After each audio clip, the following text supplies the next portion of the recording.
Now get the guns, the drugs from my generation. I'll take the fall, the saints, and across the nation. And it's a sex, the gods, the fakes, the fraud, they're messing with me. Come on, come on, come on, let's get it out. Move to the music, play that fucking music. Live through my music, yeah.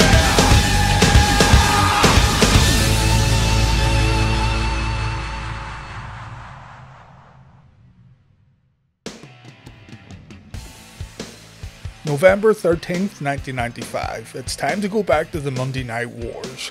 Raw is going head to head with Nitro for television ratings supremacy. What I do here is play both Raw and Nitro at the same time to see who had the better segments and matches. And this one is kind of unique because this was the first time Nitro put on a taped show. WCW is going to show us recorded matches from Jacksonville, Florida, while the WWF are still in Manitoba, Canada. So let's get straight into it and see who had the better show this week.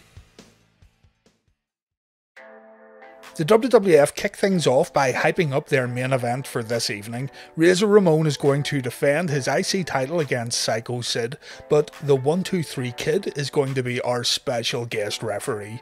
Remember, Kid and Razor's relationship had been a little rocky up to this point, and the WWF takes time here to tell the story. Vince McMahon announces that Gorilla Monsoon decided that the main event will now not be contended for the IC title, as Gorilla was unsure of Sean Waltman's refereeing abilities, and also he was unsure of the Kid's ability to call the match right down the middle. Nice bait and switch there, Vince. Raw is going to start things off with Hunter Hearst Helmsley versus Henry Godwinn, but we need to check Nitro out first. Hulk Hogan has completely lost the plot, and I'll never be able to do this justice by explaining what happens. You need to take the time to watch this for yourself. While the game battles the hog farmer on Raw, Hulk Hogan is wearing a black mask, a black hooded robe, and he's brandishing a sword. This Dungeon of Doom stuff has pushed the Hulkster right over the edge. He's an absolute unhinged psychopath. And yeah, nothing quite sums up this feud better than this segment right here. It's wacky enough on its own, but when you consider what we've seen in the weeks leading up to this, with the Nitro promos and Hogan hanging out with homeless dudes in Venice Beach, it all becomes even more ridiculous. Anyway, after Hulk Hogan growls for a little bit, You know something, Hulkamaniacs? Hogan goes on to say that Randy Savage will bring Meng's head to Hogan on a silver platter later on Nitro, and Hogan also wants to know if Sting is a friend or if Sting is a foe. Hogan says, and I quote, he will look Sting somewhere in the eye to see if the stinger is on his side or not. Hulk then bangs on about the power of training, eating your vitamins and saying your prayers, and yeah, it's a wrap, folks. I can't comprehend what I've just watched here. You need to see this for yourself. There couldn't have been any planning at all going into this segment. I think Hulk just showed up and found some props laying around the TBS studios, and he was like, fucking right, brother, that sword will elevate this promo to new levels. In saying that, this is some legendary comical stuff here from WCW Nitro in 1995. This is well remembered for how absurd it is. It falls into the so bad it's good category. I would just love to know what the hell WCW was thinking with putting this on. The WWF gives WCW a run for its money though during the Helmsley vs Godwinn match, if you can even call it a match. Hunter starts off with a baseball slide to keep Godwinn outside of the ring. The game grabs some perfume to spray around the hog farmer, seeing as Henry brought a bucket of slop to the ring with him.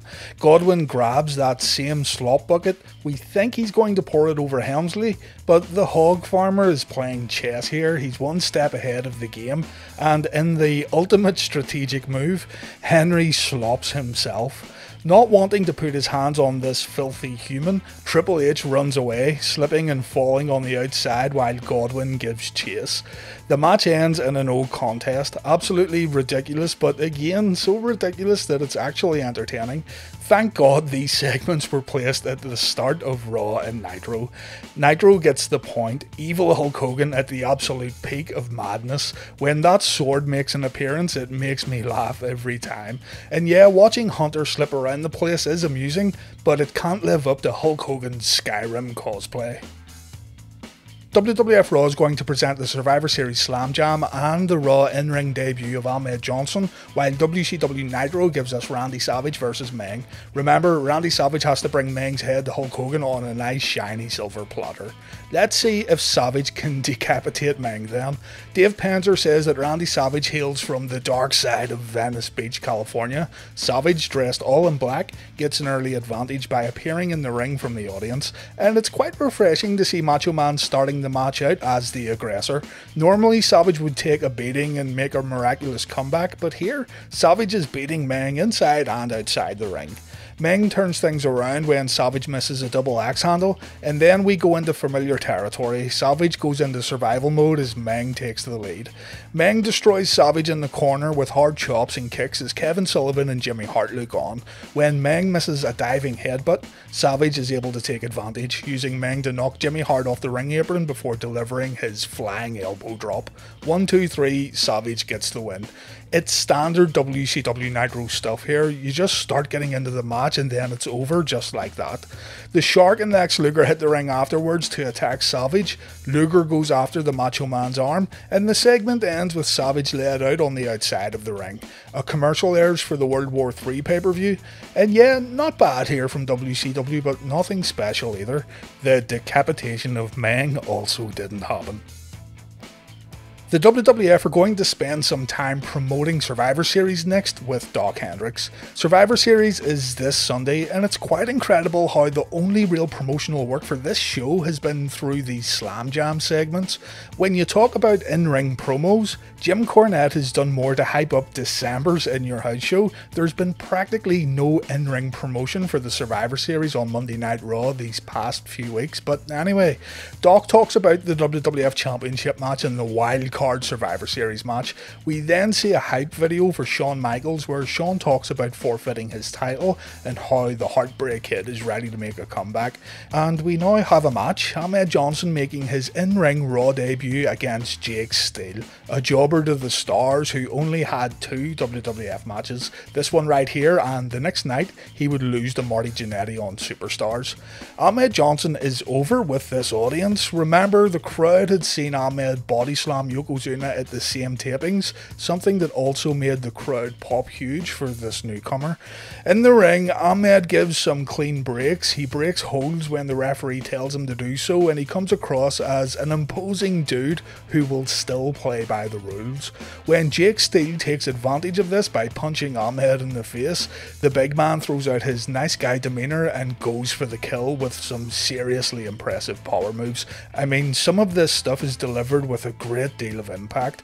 Ahmed may not have been the most graceful superstar in 1995 and beyond, but what he did do in the ring here looked ferocious. Shawn Michaels appears via split screen for a few brief moments, saying he trusts Ahmed and he looks forward to tagging with Johnson at the Survivor Series, so the WWF were using Shawn to help get Ahmed over. Ahmed wins with a Tiger Driver, which would later get renamed to the Pearl River Plunge, and things go a little downhill when Vince tries to interview Ahmed after the match. Ahmed seriously lacked mic skills and he never would improve, to be honest, but still, this was an impressive debut. Raw gets the point here. Hindsight is 2020 and we can all look back and make fun of Ahmed's career as a whole, but his debut match really went over well with the live audience and it looked good on TV. Savage vs Meng felt like the same old same old. There was nothing wrong with that match at all, but there was nothing remarkable about it either. After the Ahmed Johnson match, Resident Evil 4 merchant Barry Dudinsky is trying to sell us the 1996 WWF calendar, featuring artwork created on Microsoft Paint and pictures of superstars taken 3 years prior. For an added bonus, you'll get these Big Daddy Cool Diesel gloves and sunglasses. So we've had shirts, cardboard cutouts, title belts, 8x10s, fucking pogs, and now a calendar with some Diesel gloves and Diesel glasses. I'm actually looking forward to seeing what else he's going to sell in the future. The World Wrestling Federation are going to present a pre-recorded sit-down interview with Bret Hart and Big Daddy Cool Diesel. It isn't an in-ring promo, but at least it's something. While WCW gives us a match, Chris Benoit versus Kensuke Sasaki.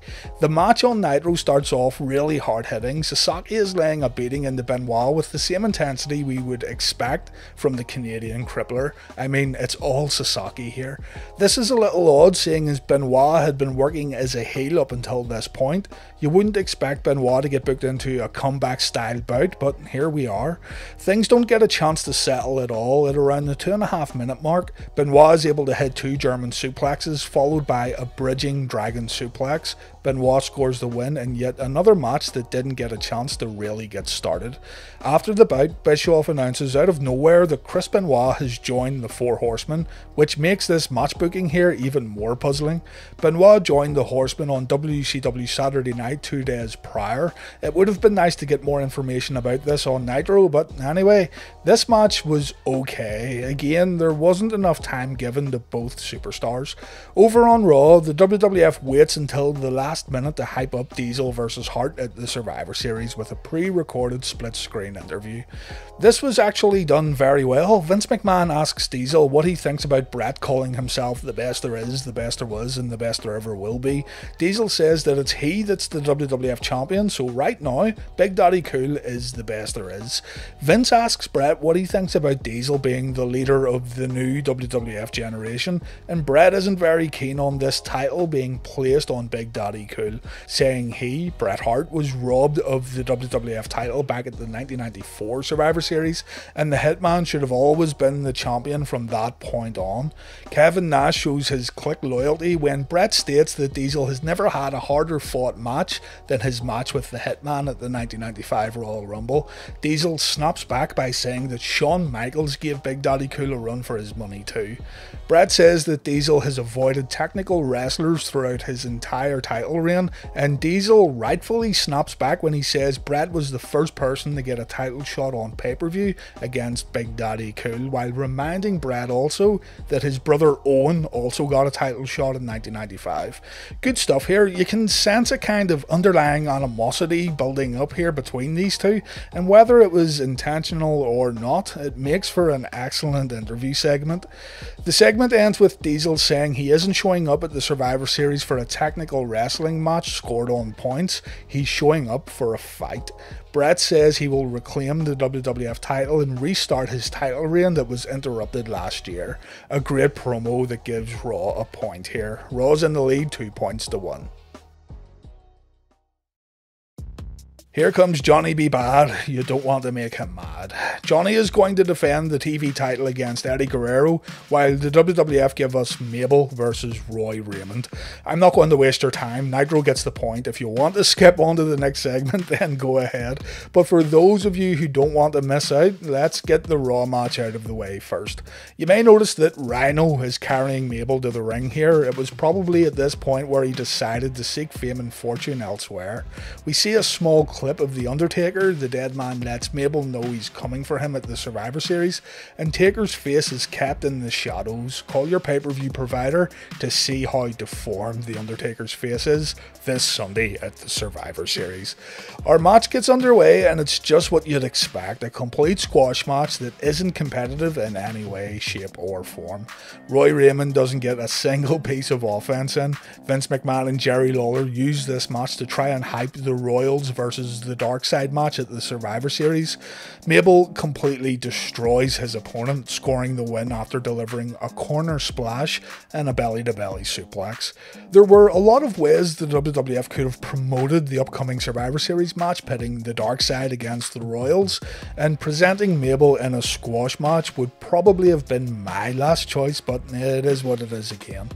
We get a commercial for the Survivor Series that features the lookalike Bill Clinton. Let's flip over to Nitro to see Johnny B. Bad defend his TV title against Eddie Guerrero. The The two men shake hands before going at it. Things start off at a nice fast pace with quick takedowns. Neither man's getting the upper hand here. Johnny is able to hit a nice tilt-a-whirl backbreaker and Guerrero answers with a head scissors takedown. Both men are on an even playing field here as Guerrero tries to capture his first WCW championship on Nitro. As the match progresses, the audience gets more and more behind Guerrero as Eddie's high flying gets the people on his side. But give credit to Johnny B. Bad. Johnny delivers some high-risk offense of his own that actually looked pretty impressive. The tone of the match changes when Johnny lays in some punches to Guerrero. The referee tells Johnny to stop, and Johnny has a little argument with the referee. This was uncharacteristic of Johnny B. Bad at the time. Maybe a heel turn was being teased here.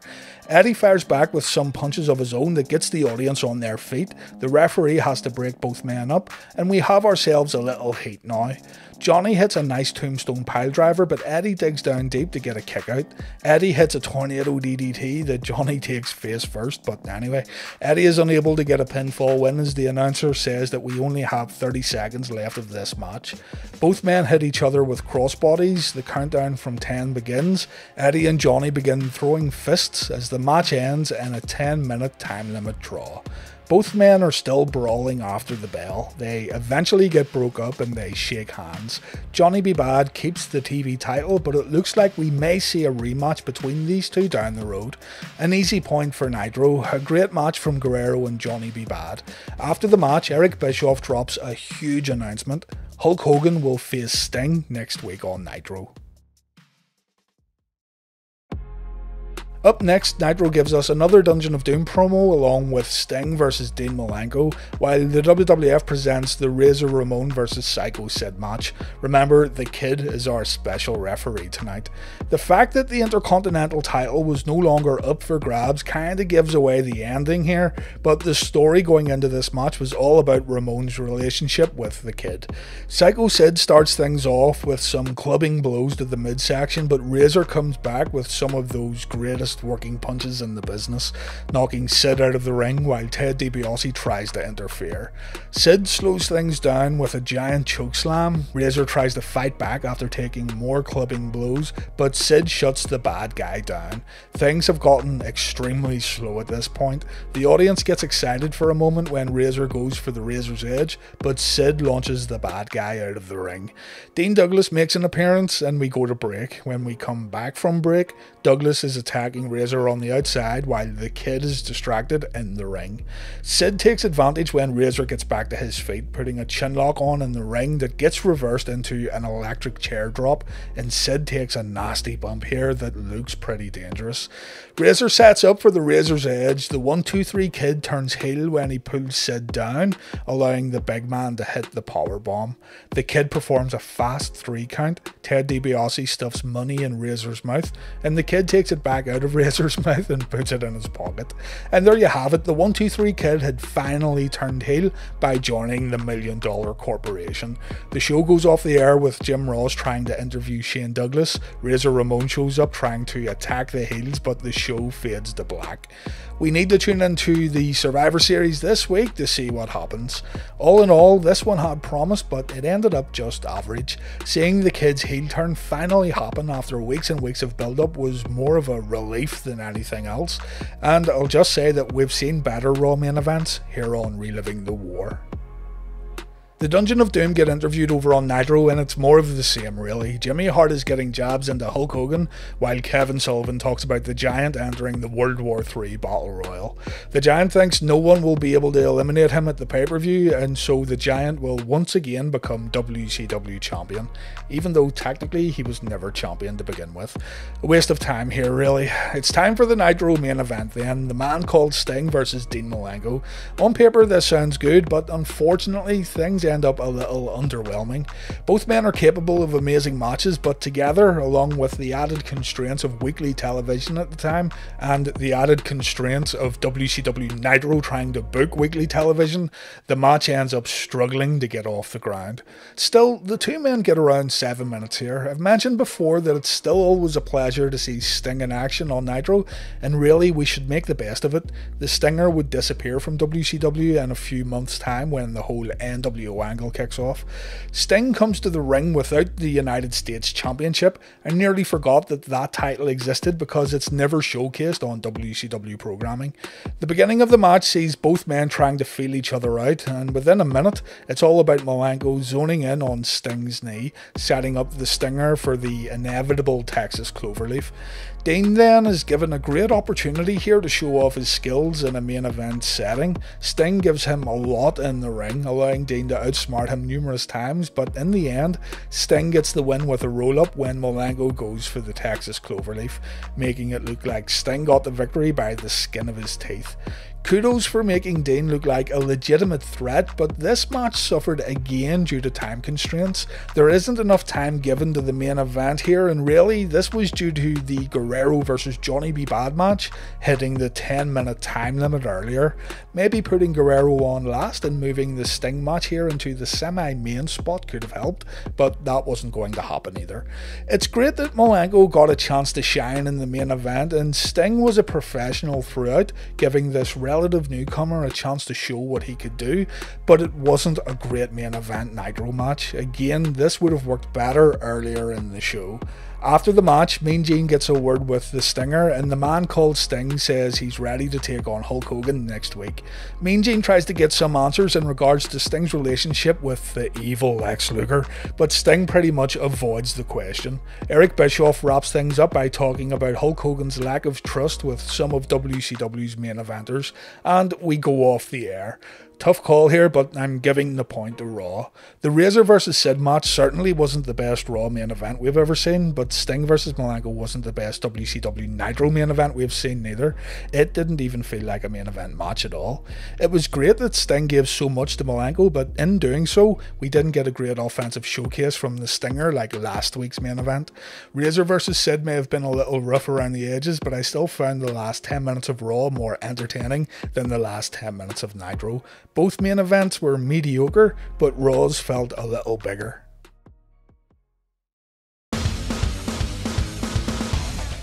So Hogan going completely batshit crazy helped Nitro score the first point. Ahmed Johnson had a surprisingly good Raw debut against the job guy that felt a whole lot fresher than Meng vs Randy Savage, so a point goes to Raw. Bret Hart and Diesel had an excellent interview segment where it felt like a few personal jabs were being thrown in for good measure. It was much better than the Benoit match on Nitro. Johnny B. Bad and Eddie Guerrero had the match of the week for me, doing a lot to highlight how good Mark Mero used to be in the process, so Nitro gets another point. Finally, both shows struggled when wrapping things up. Razor Ramon and Sid may not have set the world on fire, but I felt a little more interested in their match in comparison to the Sting vs Malenko main event over on Nitro. On paper, Sting vs Malenko sounds like a complete barn burner, but it didn't live up to expectations. Raw scores its second win in a row here on Reliving the War, meaning our scores are currently 3 points for Raw, 5 points for Nitro, and we've had 2 ties. In the television ratings, Raw again scored the win, bringing in a 2.6 while Nitro scored a 2, the exact same ratings as last week. Next week we'll recap the 1995 Survivor Series. Will we have a new WWF champion leading the charge for Raw? And over on Nitro, will Hulk Hogan be able to defeat Sting in the main event? Find out on Reliving the War next Wednesday. Thank you very much for watching.